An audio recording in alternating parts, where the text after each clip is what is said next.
Welcome back to this special series with the National Dairy Shrine, where we are capturing the voices and the stories of iconic people in the dairy industry. I'm Peggy Coffeen from UpLevel Dairy podcast, joined by Peter Vail today. Welcome, Peter.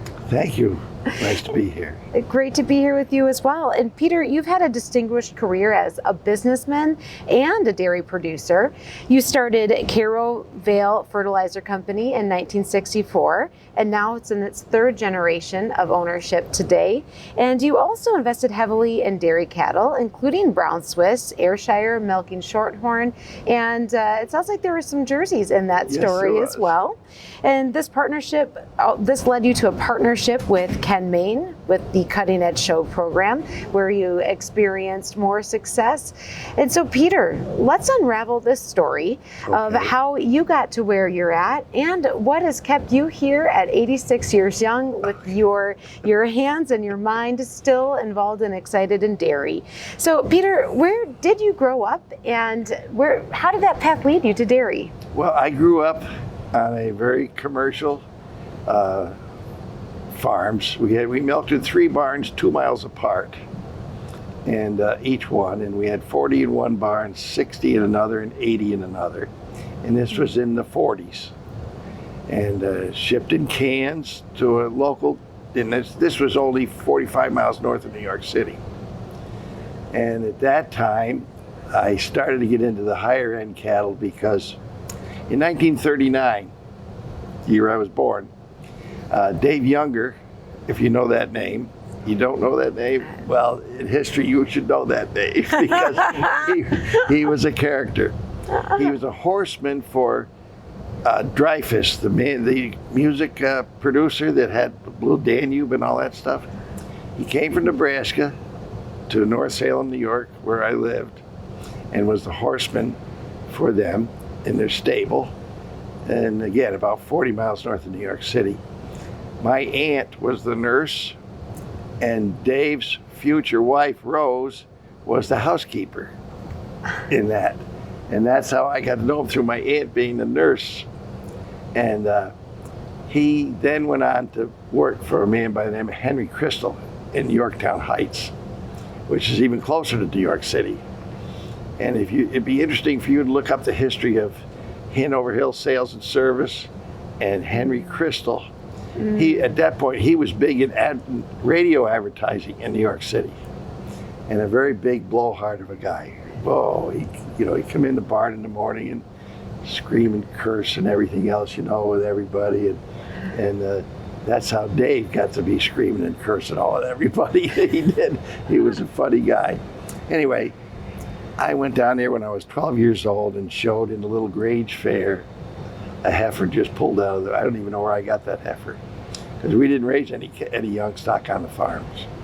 We would milk cows, go to the cattle dealer, trade beef for springers, and do that once a week or whatever we had to, and they keep it on a piece of yellow paper, and once a year you'd settle up. And that's the way things were done back then.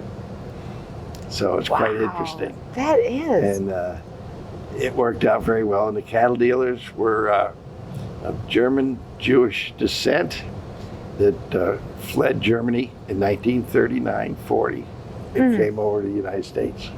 Wow. It's quite interesting. I bet. And I was talking to Nate Goldenberg. You know Nate?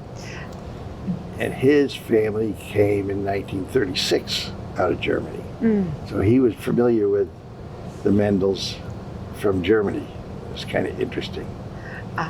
And anyway, that's how we started. And my family on my father's side, like I said, we milked in 3 barns, but my grandfather in 1925 built a 9-hole golf course and put up, there was a lake there called Peach Lake, and it was nothing more than a pond. A big pond, 1.5 miles long and half a mile wide. And he put tent platforms up all along the lake in 1925 now. And then would lease those tent platforms out in every summer, built a pavilion, sold Sunday or weekends, people out of the city would come up there and you employ all the kids because the kids would take tickets, run the bathhouse, rent boats, go in the pavilion, work behind the soda counter, all that stuff. So it was quite interesting. And 1954 came, and my grandfather's and mother's house sat looking over this. 1954 came with desegregation, no more. My grandmother shut it right down right there. So I thought that's interesting. Wow, lots of history. Yeah. And so you grew up on a commercial dairy, a kind of the multi-site, the early version of the multi-site commercial dairy as a kid. But then the first little show calf, is that what got you hooked on showing? Yes, and then I went working with Dave Younger, and he and I went to New York State Fair. I went with him in 1954, 55. I was 16, and I went with him and at that time the State Fair had all these beautiful old Guernsey herds, McDonald's farms, and Asher herds, Meredith farms, big investor farms. And he was with the Hanover Hill String and all these, and they would have these wonderful managers, herdsmen there, several of them, not just one or two, there'd be 10 like that. Lee's Hill, Vernon Hall, even Sliker wasn't ready yet, he came along later.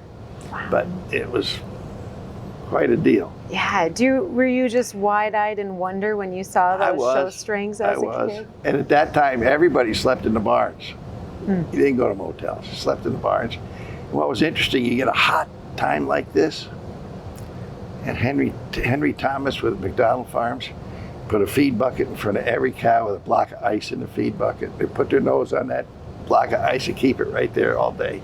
And they'd be just as cool as could be.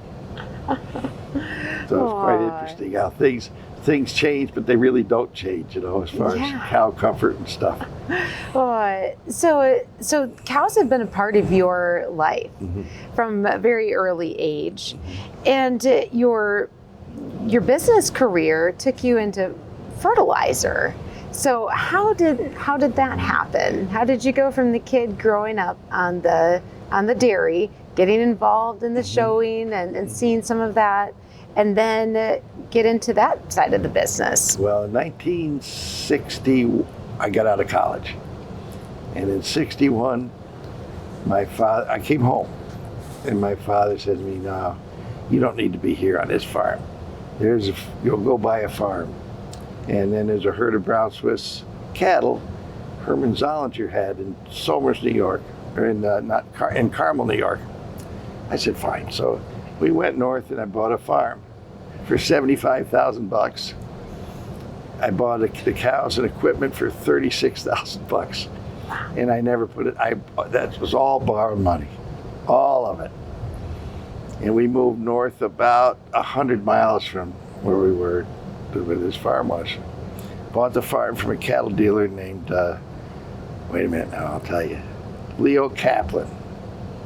And anyway, we got there and we hit drought for 3 years in a row. Oh. So we didn't have crops. And it got to be pretty bad. So in 1964, February, the snowbanks a mile high, we sold out. And when I got all done, we were paid all my bills, and I was $10,000 short, which I thought was really good for that time of year. And we got that paid off, and then I got out of it. And then I went to work for a international harvester dealership and a feed company. They did both, and small, and talked to them. And I got through that. There was a new fertilizer deal. These blend plants had just started up, not ammoniation plants where they put everything in one pellet. These were physically blended fertilizer in a cement mixer type thing. Put the ingredients in there, come out with a product. And a guy by the name of Bob Battis, who I'd known for a number of years, said to me, I'm going to move up to be district manager. You want to run this plant? So I said, sure, I'll run that fertilizer plant. And they were going to pay me $6,000 a year in 1965. And then 0.5% on all sales. I said, fine. So then we go through the spring, and there were other fertilizer plants up the road that they owned, but I would stop trucks by the red light and say, come get it from our plant. So we did that. And when I got done that spring, we had a demurrage bill for the railroad. The trains were lined up. I think I had 33 of them on the track at one time. And so they get all said and done, and I said, where's my money for the sales? Well, you had to merge. We can't pay you. I said, you didn't say anything about the merge. Pay me. And by that time, it was Kerr-McGee was the name of the company, oil company out of Oklahoma City. And they did. Then they thought, well, he's pretty good to get us for that. So in 68, I moved up to be assistant regional manager and went into an office in an old broken down town in Connecticut. And we went down there for a year. And that's when it was transitioning from the regional company that owned it to Kerr-McGee and so on. So then went all Kerr-McGee, and we moved out of that old building and up to West Springfield, Massachusetts, by Big E, across the street from me, Big E, and into an old Gil Barco office building. And we had an office there, it was fine. So then my wife and I moved to Wilbraham, Massachusetts, in 69 to 77. And Kerr-McGee was involved all that time. And I was assistant regional manager and a fellow named Clember, he was the regional manager. But the poor man died like 2 or 3 years later. So then I became regional manager. The worst part of that was we'd have to go to Oklahoma City every month for 3 days. I'd fly from Hartford to Chicago, Chicago to Oklahoma City. And I'd meet the guy from right here, Madison, Wisconsin, Art, I can't even remember his last name, in Chicago at the same bar with the same bartender every month for 11 months. And then we go down to Oklahoma City and catch hell because this man named Jim Rainey, who was military police in Korea. And I mean, he thought you were cheating him every step of the way. So he went through that every month for a day and a half, and then we'd leave and go home and everything's fine. So it was stupid, I'm telling you. Every month but December, didn't matter. You're down there. Aww. And so that lasted till 77. And Kerr-McGee sold us to Agrico, which was owned by the other oil company in Tulsa, Williams Company. Anyway, they did all that, and they said, well, we're going to close up your office, And we had 13 people in the office. I called them all in, and I said, we're going to be the first office to close up. And I had the booze and everything under my counter. I took it all out and put it on the desk. We had a party. Now I said, go find jobs. Well, we're still paying you. And I said, I'm not going until you all have jobs. And they got all jobs in a matter of 3 weeks. So that was pretty cool.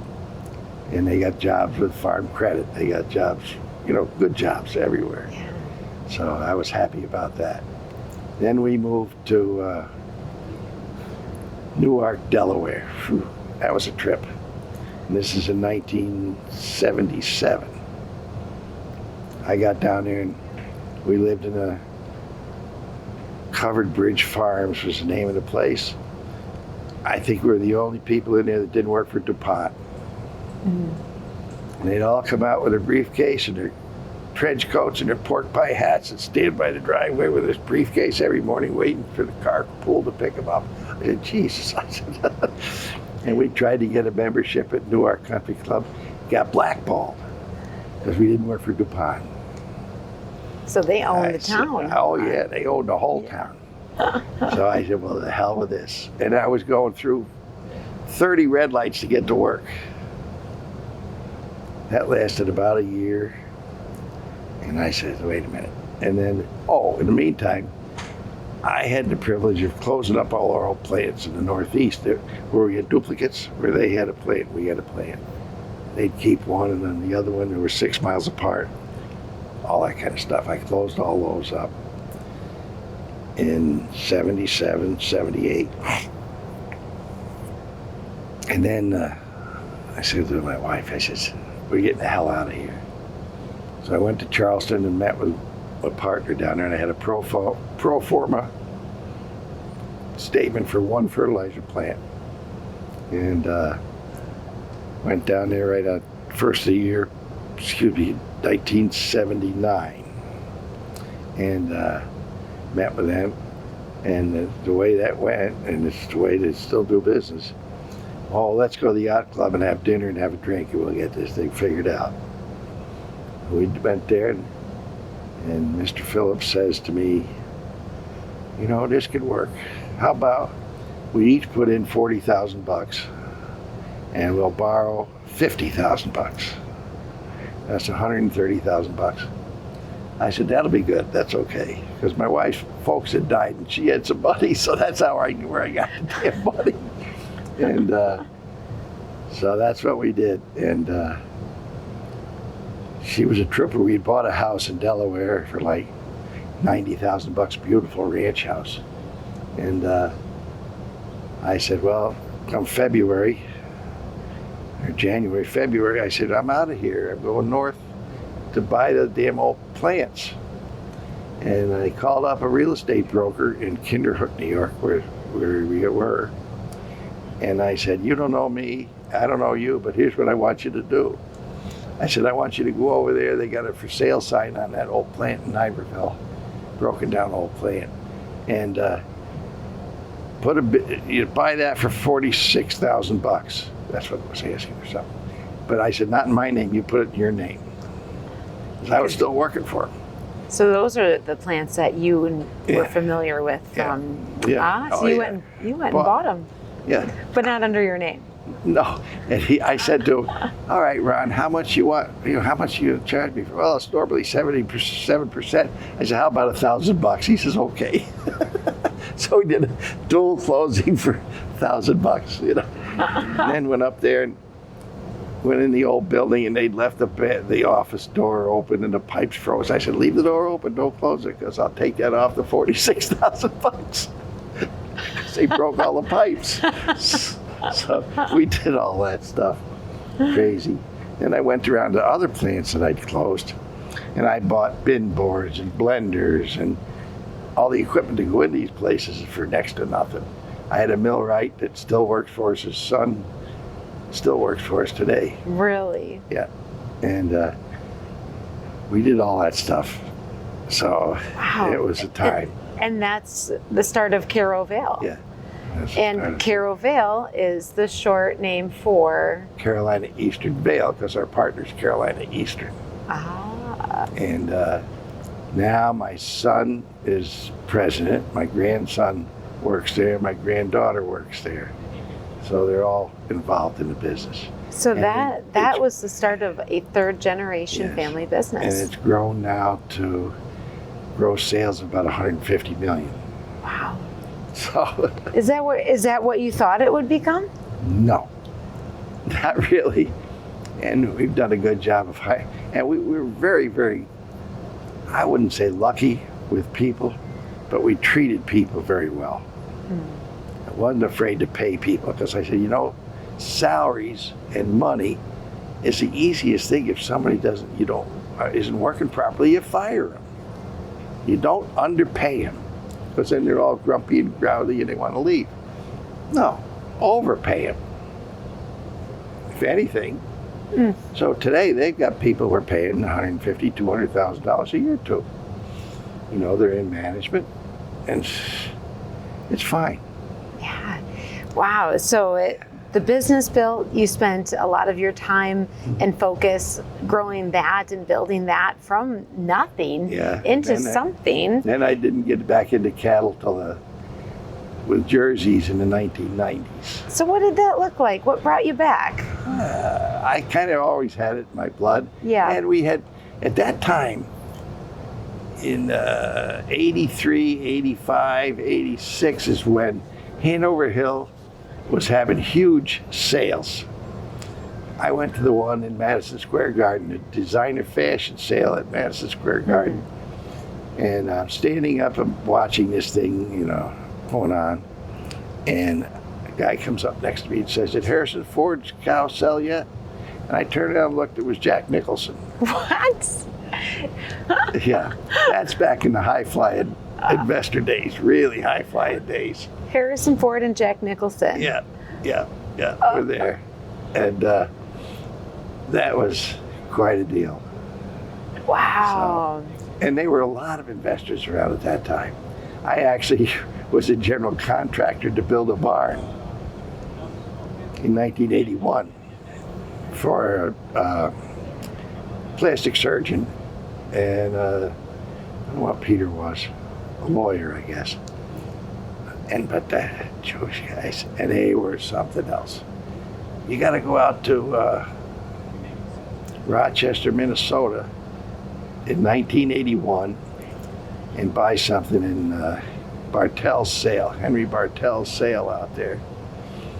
And at that time, I was telling people I went out there, and this little old red cow came off a truck from Young America, Minnesota, and just manure balls hanging all over, you know, mess. And so they called me up, "Did you find that red cow?" I said, "Yeah, I found her in the middle of the night unloading." And there was a fitter there from Frankfurt, New York. So anyway, they said, "Well, you know, take her to $10,000. I said, "Okay." So I did, and didn't get her. Gordy got her. "Why the hell did you keep going?" I says, "Not my money, you know. You tell me, well, go buy her, go buy her." So I go up to the fitter and I said, "Gordy, how much you want?" "Oh, you know, $500. I said, "No, $2,500 would be better." So I said, "There, let's do it that way." So then the investors had to pay $12,500. The hell with it. It's just, you know, some of the stuff gets stupid. And that cow then sold for $36,000 2 years later in that thing in Madison Square Garden. Wow. So she's a good investment. I guess. There were some other ones that were, you know, it was all funny money though. You don't know where the hell the cow even went. It was strange. I think that sounds like a book. Mm-hmm. Have you written that one yet? No, I haven't. But who knows all that stuff is Napholz. Norman Napholz does, and he gets involved in writing that stuff. Millionaires in the Cornfield and that kind of stuff. Those books, have you ever seen those? You should get one. Millionaires in the Cornfield, and the next one was Queens of the Breed or something like that. Isn't that right? He's written 2 or 3 books. Okay, but that was an era that you're quite familiar with yourself, that you lived with, and the era of the investors, the high dollars, the high flyers. Mm-hmm. And so you got involved then as a guy buying cows, kind of brokering a little bit back and forth. Then I quit because I had to make money in the fertilizer business, so I didn't do much with it until the 90s when I got a few jerseys with a customer, you know, that lived there. We went to in Canada, in Quebec.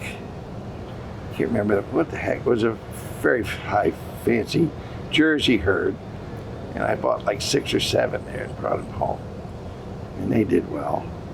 And then Ernie Kiefner and I bought a animal named Deja Vu, Jersey, primetime Deja Vu, and for I forget how much we paid for her, and then sold her in this 2006 in our Jersey sale to Ratlifts for $40,000. And that's really the backbone of their Jersey herd in Kansas, is that cow. And several other herds go back to that cow too. So it's quite interesting. So that was your entry back in with the Jersey breed. Mm-hmm. And then you took a little time back in the fertilizer business. Then in 2005, I bought Griffin, Jersey cow. I had just had open heart surgery, and I was sitting in a pizza joint in Hillsdale, New York, having lunch, and Nabholz called me up, told me about this Jersey cow, and I bought her on the phone for like $82,000, sitting there eating a pizza, and I said, now what am I going to do with her? He says, well, you know, there's a young couple just starting out in Lamira, Wisconsin. So she went over to Bud John, and that started our Bud John partnership in 2005. So let's put a little frame of reference around this timeline. Yeah. So you're at that point, well, you're 86 now, Peter. This was about 20 years ago, so here you are, 66. I love the part of your story that you just had open heart surgery and then we're eating pizza, but clearly it's worked out all right for you. So far. And made that investment in that cow, and that started the partnership with Bud John. Yes, and with she Tom came Kelly. home and was in, when I went up the road, you know, to Bud John, she's in the same pasture with Elegance going up the road. Wow, that must have been a sight cool. to see. Yeah, that was cool. Yeah. Yeah. And we had really great luck with that cow. She'd been grand here. She was grand a couple of times in Louisville, and she did very well. Wow. And we sold stuff out of her. And at that time, they were young. We had not gotten involved, or at that point, you didn't do much embryo transfer work back in 20 years ago. So, but that's all changed too. Yeah. So Well, and so that was just one of the cows that you had great success with. In your career, you've had, what, 5 champions? 5 champions here at World Dairy Expo? Swiss, I think Delilah twice, Gretchen, come on, I can't think of the other names. There's 2 more. There were 5 Swiss, and Black Sea was supreme in 2017, the Holstein. Delilah was supreme in 18 and 19, but by then we had sold her to Kenny Joe Mannion and Ken Main, because we had that sale in 2019. And I've had champions here with Shorthorns 3 times, and with Asher's twice now, I think. Carmina, and now this cow. I may have been one, or Carmina twice too, I'm not sure. Wow. So we've had a good run here. Yes. Really Which cow stands out to you the most? Which is the one that maybe has a little bit special meaning for I you, think Peter? it's got to be Delilah, Yeah? the Swiss. What made She's her so still alive. special to you? She's still alive. Her personality Yeah. and her ability to just hang out and chill out and not get excited. She's really it's the kind of a cow that's easy keeper, and you just, you walk in, she's got a little hole in the wall where she's taken care of. Yeah, it's not a fancy place, and she's just there, and her nose stuck out the door chewing her cud. She's just a good old girl, huh? Good old girl. Yeah. Wow. And she's still alive, still flushing her. So. Yeah. So, when you look at the success that you've had with cattle, especially over this last couple of decades, if a young person came to you and asked you for just a few key pieces of advice of what it takes to be successful in the dairy business, what would you tell them? I would tell them to go to work somewhere where you can get all the knowledge you can get from somebody that's very, very positive and knows the industry. And don't short circuit that at all. Make sure you know all there is to know, and suck up the knowledge as best you can, because that's huge. And then you can go find something to buy or to invest in or whatever, because don't start off trying to do that and then go over here and say, now what do I do? So build the knowledge, then make the investment. Yeah, that's right. Yeah, That's right. that's good advice. Yeah. And when you look at your career in dairy and business, what are you most proud of, Peter? I guess I'm most proud of my family, number one. Yeah. And the way they've conducted themselves in this life, and continue to do so. Been very fortunate. My direct family, there were 4 of us. I was the oldest, and I have to tell everybody, I was the only one that did not go to Europe and did not go to private school. And you turned out all right, huh? My 3 siblings did. They all did that.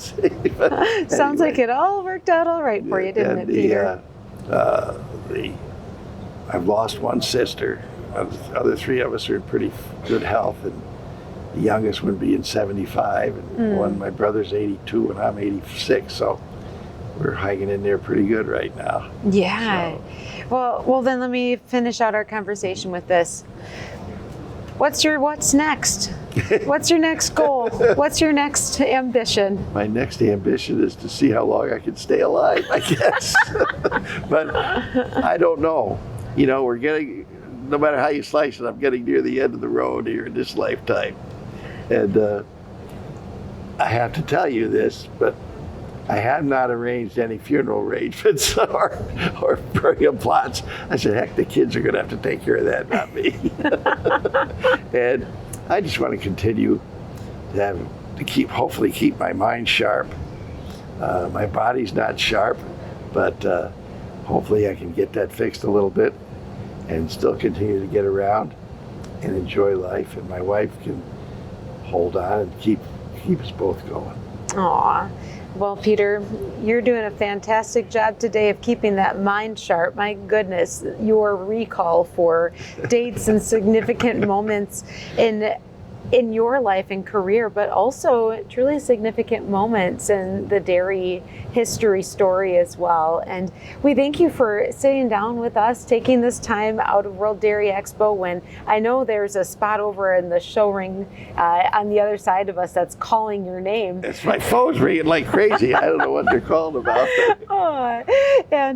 But we just thank you for taking the time to sit down with us, Peggy, and tell your story, and look forward to sitting down with you 10 years from now when you're 96 and hearing what has transpired then. I hope you're having fun interviewing all us old guys. Oh, I sure am. Well, thank you so much, Peter. And once again, I'm Peggy Coffeen from the UpLevel Dairy podcast, sharing stories like these with Peter and capturing the voices and the faces and the people that have made dairy history for National Dairy Shrine.